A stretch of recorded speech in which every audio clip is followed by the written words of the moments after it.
আমার মেল পেশেন্টদের জন্য অ্যাডভাইস, দেখো সিমেন কাউন্ট তো আমরা এখন খুব অ্যাবনর্মাল পাচ্ছি, তো প্রেগনেন্সি না হওয়ার রিজন সেটাও একটা থাকছে। তো একটু যদি হেলদি হলে এটা ভালো হয়, প্লিজ ডু ইট। হ্যাঁ, তো এক নম্বর হচ্ছে যে যদি অ্যাডিকশন থাকে, যে কোনো অ্যাডিকশন, অ্যাডিকশন বললে অনেকে আবার সিগারেট বা কিছু মানে গুটখা বা অন্য রকমের তামাক গুলোকে অ্যাডিকশন ভাবে না, শুধু ভাবে যে মদ বা গাঁজা বা এই ধরনের যে কোনো ধরনের অ্যাডিকশন তোমার শরীরে তোমার স্পার্মের জন্য ভালো না।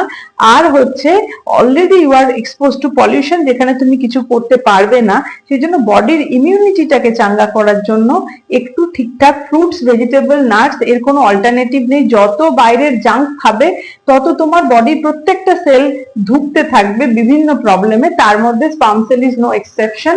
সেইখানে স্পার্মের মোটিলিটি, স্পার্মের হেলথ, সেগুলো ম্যাটার করবে। তাতে তোমার ওয়াইফের প্রেগনেন্সি আসতে অসুবিধা হবে এবং তোমার হেলথ, এবং অফকোর্স প্রেগনেন্সিতে তোমার যে পার্টটা আছে সেটাও তো তোমার হবে না, অনেকে ইরেকটাইল ডিসফাংশন অব্দি হচ্ছে। তো এগুলো একটু যদি হেলথ রিলেটেড প্রবলেম গুলো যদি দেখো, বা কারোর যদি ডায়াবেটিস, ধরো বছরে একবার ডায়াবেটিস চেক করা বা হেলথ চেক আপ করা, যদি কোনো হরমোন প্রবলেম থাকে সেগুলোর জন্য আগে থেকে ট্রিটমেন্ট করা। আর যাদের অলরেডি মেডিকেল প্রবলেম আছে জানো, প্লিজ ওগুলোকে আগে সর্ট আউট করলে কিন্তু প্রেগনেন্সি আসতে অসুবিধা হবে না।